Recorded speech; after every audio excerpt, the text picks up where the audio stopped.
नमस्कार दोस्तों, इस वीडियो में जानें ओशो के बारे में विस्तार से। ओशो रजनीश का जन्म 11 दिसंबर 1931 को कुचवाड़ा गांव बरेली तहसील जिला रायसेन राज्य मध्य प्रदेश में हुआ था। उन्हें जबलपुर में 21 वर्ष की आयु में 21 मार्च 1953 मौलश्री वृक्ष के नीचे संबोधि की प्राप्ति हुई। 19 जनवरी 1990 को पूना स्थित अपने आश्रम में सायं 5 बजे के लगभग अपनी देह त्याग दी। उनका जन्म नाम चंद्रमोहन जैन था। आओ जानते हैं उनके संबंध में 11 रोचक बातें। नंबर 1, ओशो रजनीश के 3 गुरु थे, मग्गा बाबा, पागल बाबा और मस्तो बाबा। इन तीनों ने ही रजनीश को आध्यात्मिक की ओर मोड़ा, जिसके चलते उन्हें उनके पिछले जन्म की याद भी आई। नंबर 2, ओशो की एक प्रेमिका थी जिसने ओशो प्रेम करते थे। वह उसकी तस्वीर अपने बटुए में रखते थे, परंतु वह लड़की बेवक्त ही मर गई। उसके छूटने के बाद रजनीश ने बांसुरी बजाना भी छोड़ दिया और फिर उन्हें उनके पिछले जन्म की प्रेमिका मिली जो जर्मन से पुणे आई थी, जिसको नाम दिया गया मां प्रेम निर्वाणा। नंबर 3, रजनीश अपने पिछले जन्म में एक कठिन उपवास पर थे जिसमें 3 दिन ही शेष रह गए थे, परंतु उनकी हत्या कर दी थी। अपने इस जन्म के पूर्व 700 वर्ष पूर्व ओशो मृत्यु से पूर्व 21 दिन के उपवास की साधना कर रहा थे। पूरे 21 दिन के उपवास के बाद शरीर छोड़ना था। इसके पीछे कुछ कारण थे, लेकिन 21 दिन पूरे नहीं कर सके। 3 दिन बच गए। वे 3 दिन इस जीवन में पूरे करने पड़े। यह जीवन उसी जीवन के क्रम में है। नंबर 4, उनकी नानी ने एक प्रसिद्ध ज्योतिषी से ओशो की कुंडली बनवाई थी। कुंडली पढ़ने के बाद वह बोला, यदि यह बच्चा 7 वर्ष जिंदा रह जाता है उसके बाद ही मैं इसकी कुंडली बनाऊंगा, क्योंकि इसके लिए 7 वर्ष से अधिक जीवित रहना संभव ही नहीं लगता। इसलिए कुंडली बनाना बेकार ही है, परंतु यह जीवित रह गया तो महान व्यक्ति होगा। ओशो को 7 वर्ष की उम्र में मृत्यु का एहसास हुआ, परंतु वे बच गए। नंबर 5, एक अनुमान के मुताबिक ओशो ने लगभग 1,50,000 किताबें पढ़ी थी। ओशो ने पहले दुनिया भर के ज्ञानियों के लिखे को खंगाला, उस पर सोचा समझा और फिर जाना कि सच क्या है। जो अच्छा लगा उसे अपना लिया और जो बकवास लगा उसे छोड़ दिया। इसी तरह उन्होंने हर धर्म के पाखंड को उजागर किया और हर किताब का खुलासा कर दिया।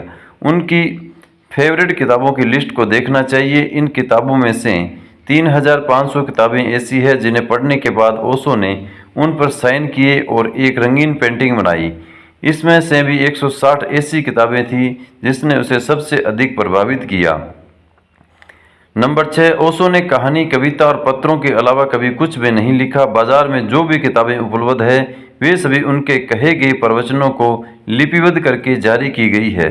अपना सारा ज्ञान रिकॉर्ड करवाया गया है। आप ओशो की जितनी भी किताबें देखते हैं वे सब रिकॉर्डेड ऑडियो के आधार पर लिखी गई है। ओशो कोई पारंपरिक संतों की तरह कोई रामायण या महाभारत आदि का पाठ नहीं कर रहे थे, न ही व्रत पूजा या धार्मिक कर्मकांड करवाते थे, न ही वे किसी भी प्रकार का चूर्ण बेच रहे थे। वह स्वर्ग, नरक एवं अन्य अंधविश्वासों से परे उन विषयों पर बोल रहे थे जिन पर इससे पहले किसी ने नहीं बोला था। उनका कहना था कि जीवन ही है प्रभु और ना खोजना कहीं।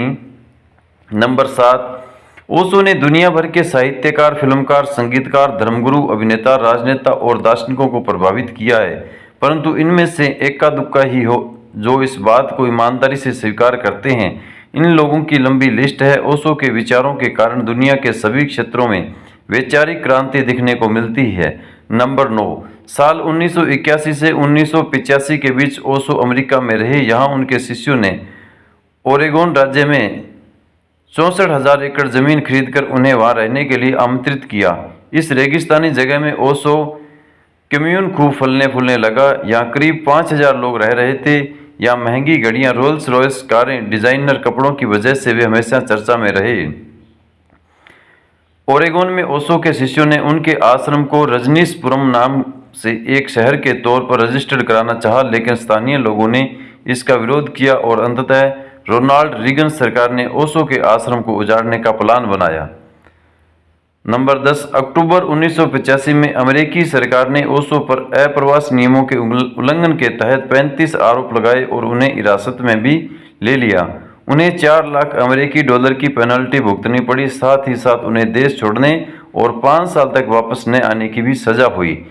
यहाँ तक तो ठीक था, परंतु अमेरिकी सरकार ने ओशो को खत्म करने का पूरा प्लान तैयार किया था। कहा जाता है कि इसी दौरान उन्हें जेल में अधिकारियों ने थैलियम नामक धीमे असर वाला जहर दे दिया था। बाद में उन्हें देश निकाला दे दिया। ओशो कई यूरोपीय देशों में शरण लेने के लिए भटकते रहे, परंतु अमेरिका के दबाव के चलते उन्हें कहीं भी शरण नहीं मिली। यहाँ तक कि भारत ने भी इस शर्त पर आने को कहा कि आपके सभी विदेशी शिष्य यहाँ नहीं आ सकते। तब कुछ समय के लिए ओशो को नेपाल ने शरण दी। अमेरिकी सरकार के दबाव की वजह से 21 देशों ने या तो उन्हें देश से निष्कासित किया या फिर देश में प्रवेश की अनुमति नहीं दी। इन देशों में Greece, Italy, Switzerland, Sweden, Great Britain, पश्चिम जर्मनी, कनाडा और स्पेन प्रमुख थे। नंबर 11, ओशो 1987 में पुणे के अपने आश्रम में लौट आए। वह 10 अप्रैल 1989 तक 10,000 शिष्यों को प्रवचन देते रहे। कहा जाता है कि अमेरिका के द्वारा दिए गए जहर का असर यूं तो 6 माह में ही दिखाई देने लगा था, परंतु ओशो ने अपने शरीर को लगभग 5 वर्ष तक जिंदा रखा। इस दौरान वे बहुत ही कमजोर हो गए थे। उनके सभी अंगों के काम करना बंद कर दिया था। अतः 19 जनवरी वर्ष 1990 में ओशो रजनीश ने हार्ट अटैक की वजह से अपनी अंतिम सांस ली। कहा जाता है कि अमेरिकी जेल में रहते हुए उन्हें थैलेसियम का इंजेक्शन दिया गया और उन्हें रेडियोधर्मी तरंगों से लैस टाई पर सुलाया गया, जिसकी वजह से धीरे धीरे ही सही वे मृत्यु के नज़दीक जाते रहे। वीडियो में दी गई जानकारी आपको अच्छी लगी हो तो हमारे चैनल को लाइक, शेयर और सब्सक्राइब जरूर करें।